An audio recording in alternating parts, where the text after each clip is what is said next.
Hello everyone and welcome to my channel. If you're new, if you're not new, welcome back to my channel. My name is Marina and my hair is doing something weird. I don't know why it's sticking out like that. Today, I'm doing something I haven't done in literally months. I think the last time I did something like this was all the way back in like October. But today I'm doing one of my bookly wrap-ups. I'm still sticking to the bi-monthly book wrap-up thing instead of a monthly book wrap-up thing because I don't read enough books monthly anymore to like do one every single month. So I figured why not just keep what I did last year and just do it every 2 months, because I think that worked out pretty well last year. I read a total of 8, which I'm actually pretty proud of considering I had a lot of things going on the past 2 months. As some of you guys know, I literally moved across the globe. So the fact that I finished literally any book because of all the stuff that I've had to do the past few months is actually insane to me. So yeah, I'm just gonna give my ratings, thoughts, and opinions on each of the books I read. I don't think I gave anything a bad rating, which I'm actually pretty happy about. So yeah, let's just get started. The first book I read this year, which is honestly crazy, it doesn't seem like I read this no less than a month ago. I read Collided by Lauren Asher. If you guys don't know what Collided is, I think it's part of the Dirty Air series. I mentioned briefly in my tier ranking video of the books I read in 2022 that I started this series, and I think this is the second book. I read that when I was still back in the US. I read it like literally right before I left, so I honestly forgot that I read it. This whole entire series is basically romance taking place in like the Formula One race car driver world or whatever. I'm not familiar with Formula One, so I don't know if anything in these books are like accurate. Probably not, but I'm just here for the vibes, okay? So in Collided, we see Liam. He's the main guy. You see him a little in the first book, but he was more of a side character. This is his own book. Him and Sophie. And from what I remember, it's kind of like a forbidden love thing because she is the daughter of the guy who runs the rival team against Liam's. So a whole lot of sneaking around, but also very much slow burn, kind of. I don't remember the plot all that much, okay? I'm gonna be completely honest, but from what I remember, I really liked it. I gave it a 4.5. Sophie and Liam as main characters were a lot better than the main characters in the first book. I like the development of their relationship. I thought it was really well done. Again, I love a good pining story. I don't really like fast-paced romance. I like slow-paced, and it really dragged out, but not to the point where I wasn't uninterested. Yeah, 4 out of 5.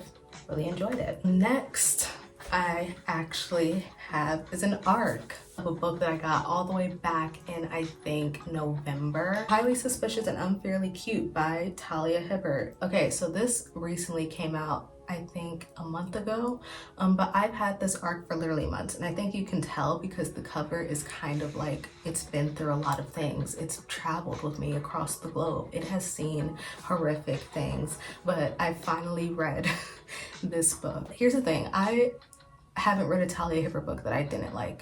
Granted, I've only read the Brown Sisters trilogy before reading this, but that trilogy is one of my favorite things to ever exist. So I went into this already having opinions, already knowing that I would love it, okay? I think this is her first attempt at a YA novel, and I think that she did a really good job. I'm not one to really gravitate towards YA romance, but this, so good. If you guys don't know what Highly Suspicious and Unfairly Cute is about, it's basically about these two characters, Bradley and Celine, and they are kind of academic rivals. Love a good academic rivals trope. They both want to get spots in this specific law school. They're fighting to do it through this scholarship program. This scholarship program, it's basically them having to go into the woods, camp out, and try and do good as a team. In order to actually win the scholarship, they have to work together. But the thing about them is that they used to be best friends. Not anymore. They are very much enemies. So while you see them doing this whole retreat thing, they start getting closer, developing feelings, blah, blah, blah, blah. Really cute teen romance. while also a little bit of teen angst. I honestly enjoyed this book because of how much I related to the characters. The plot itself was kind of to me. I gave it a 4. I really love the way that Talia Hibbert writes out her characters in every single book. The way that she was able to make me feel for both of the characters. Like, I understand why both of them were mad at each other. It wasn't really miscommunication, because usually that's the case in romance. Like, if you see that these two people are enemies, it's based off of just like miscommunication. It's kind of the same here, but not. And I like the way that she tweaked it a little bit to make it more unique and original. The way that the characters develop feelings is very natural, you know, nothing really seemed forced, and it was really cute to read about. Also, I love plus size Black girl representation. Talia nails it every single time without like trying to push a status quo or like be considered woke or whatever. Like, you know, she does it like effortlessly, and it's really good, and this was really cute and I liked it a lot. I think I want to actually get a published copy because I really liked it. Let's get into books that have been on my TBR for so long. Okay, so you guys know I'm a huge Alice Oseman fan because of the Heartstopper series. I love Heartstopper. I made it a mission this year to get through every Alice Oseman book that I possibly can. I thought it would be more fun to read Alice Oseman's books while in the UK. And also, I forgot to mention, Highly Suspicious and Unfairly Cute does as well. So I read a lot of like UK based books while I was here. I wanted to start my Alice Oseman verse journey when I was across the pond. So I got through a fair amount of her books. So you're gonna see a lot of them in this video. Of course, there's no other way to start this than the one that started it all, right?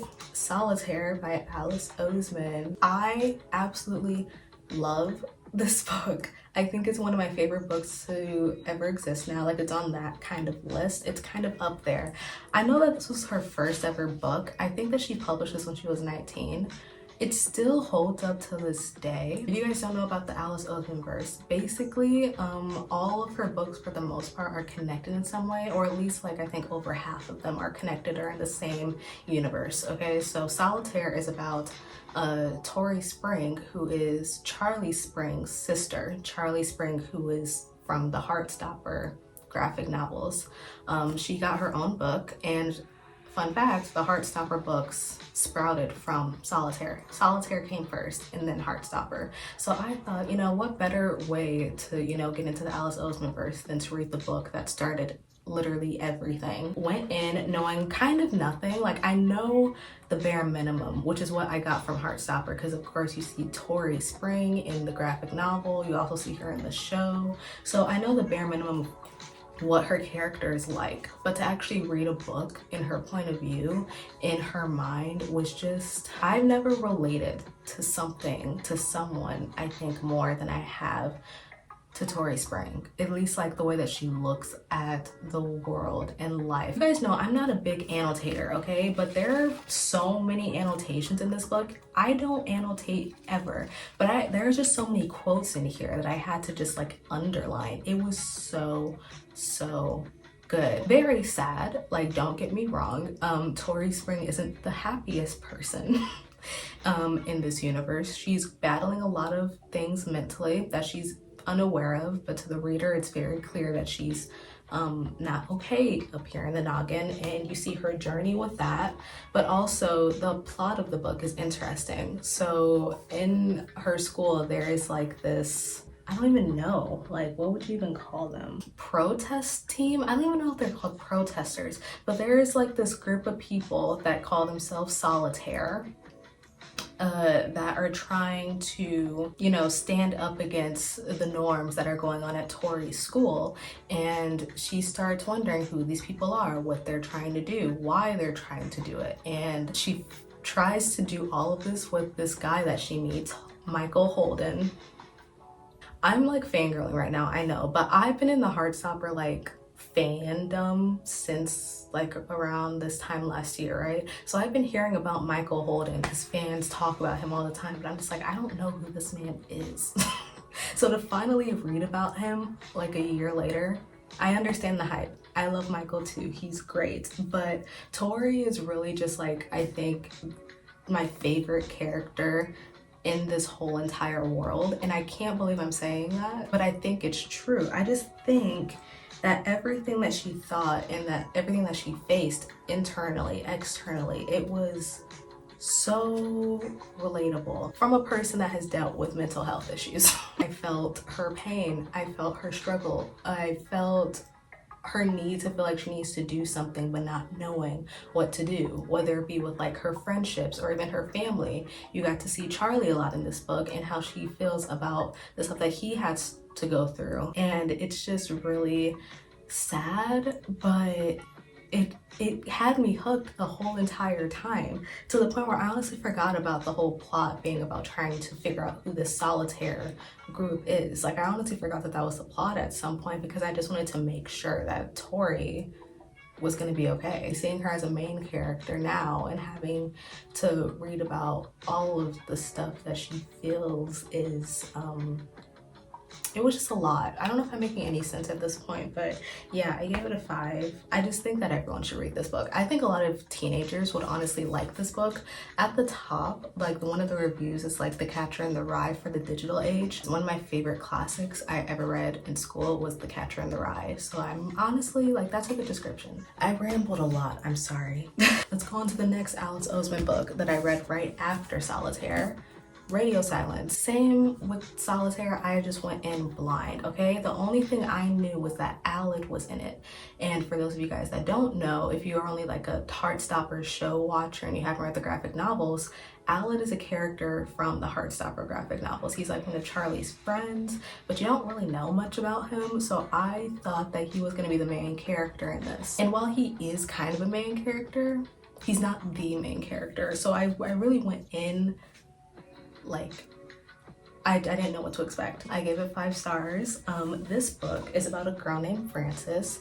She is what you would call a scholar. She's all about school and trying to make sure that she is the best when it comes to academics. Her whole entire goal is to just get through school so she can go to her dream college, university, whatever. But one of the things that Frances does behind closed doors is she does nerdy stuff. She just likes to draw and animate and listen to a podcast. And then she meets Aled and they kick off this friendship that is honestly just so like heartwarming and joyful to read about. I love their friendship so much. When she finds out that Aled runs this whole entire like podcast that she loves so much, she works with him to create drawings for it, and they just form like this really beautiful friendship. But then the subject matter that is tackled in the book is just about trying to understand that school isn't everything. Between Frances and Aled, they have 2 totally different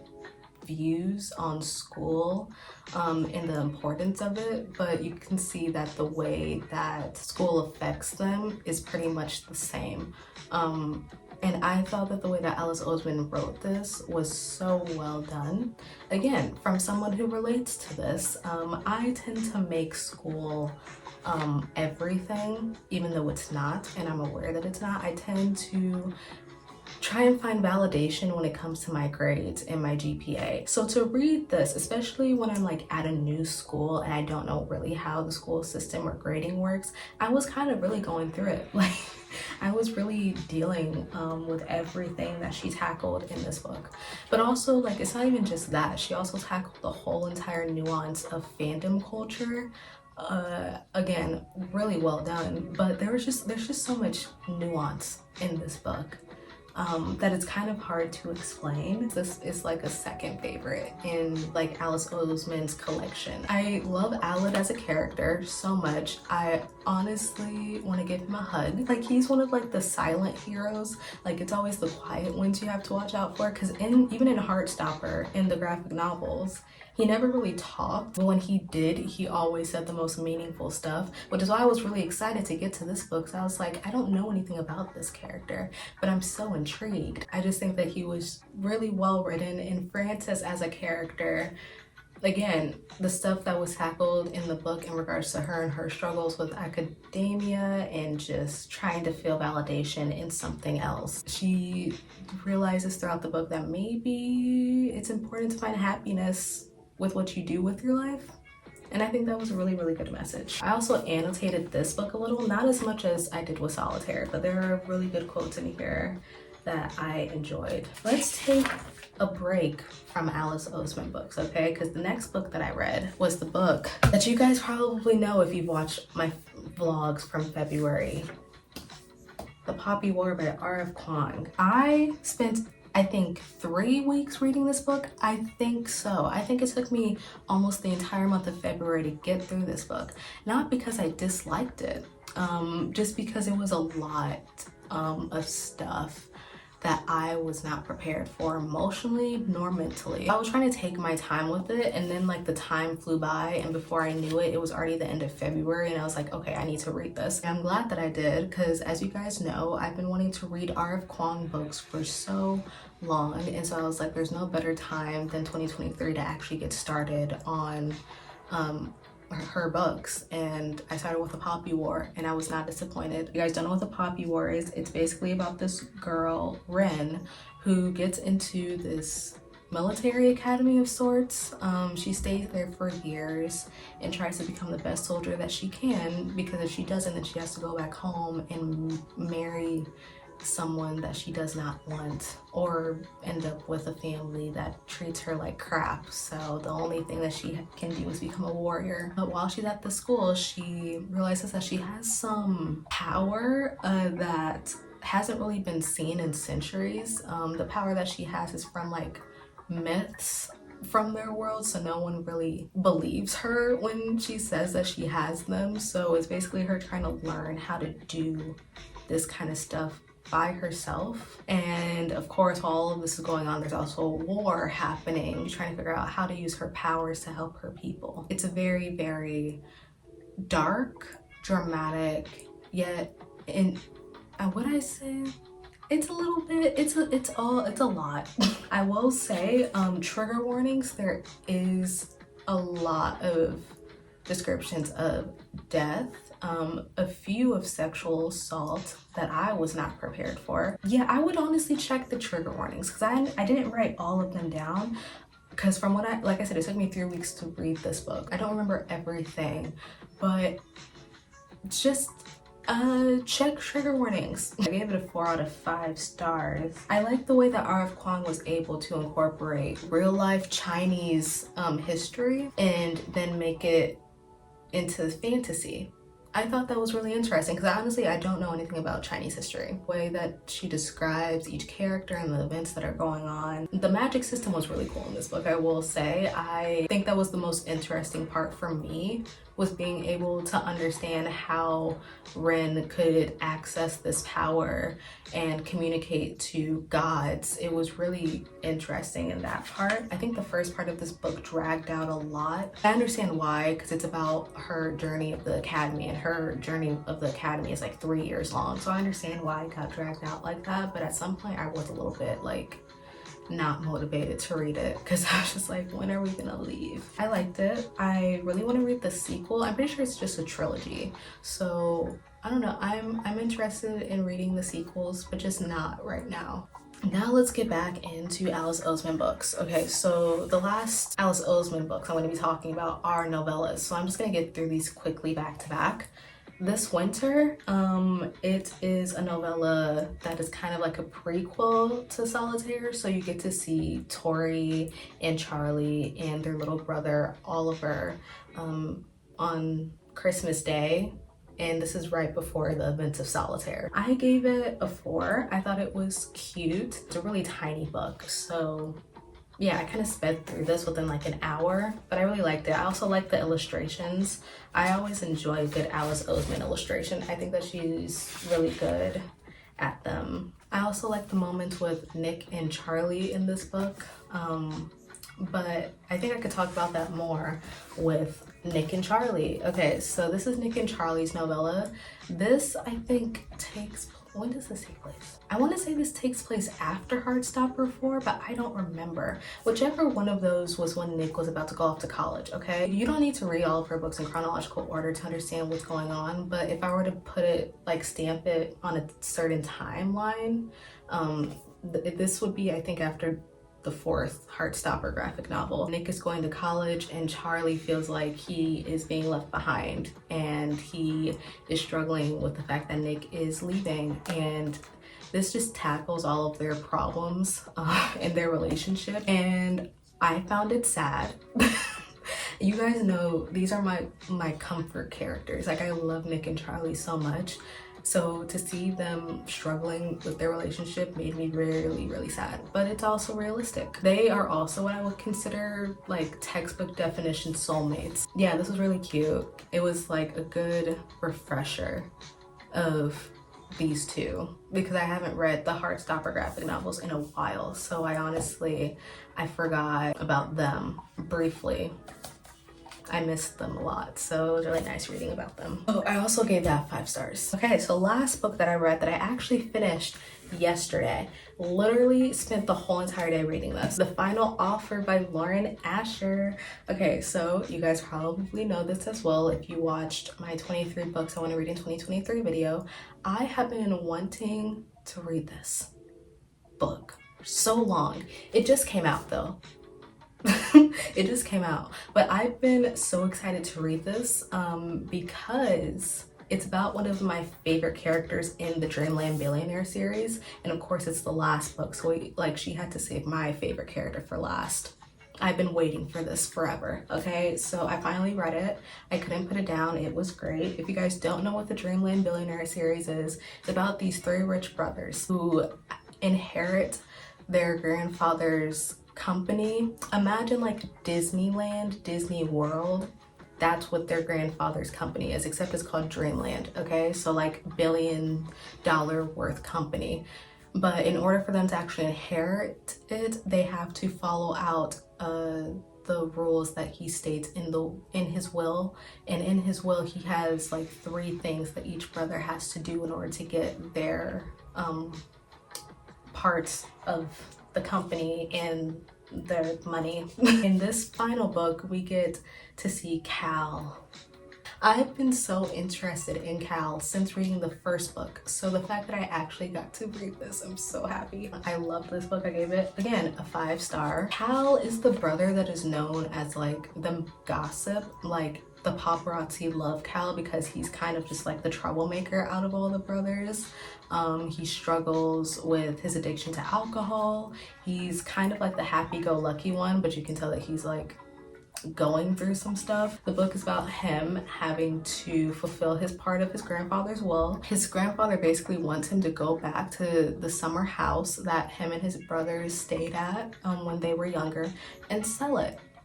But the thing about that is his ex-girlfriend has the deed to the house and her name is on it. So in order for him to sell it, he has to go through her.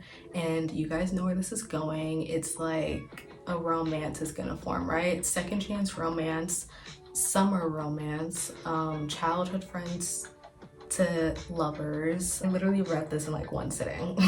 I tried to spread it out over multiple days, but like at some point yesterday, I think I read over half of it within like a few hours. I love this book. I don't know if it's my favorite one, but I do love it. It was the perfect ending. It was the perfect ending that I wanted to the series.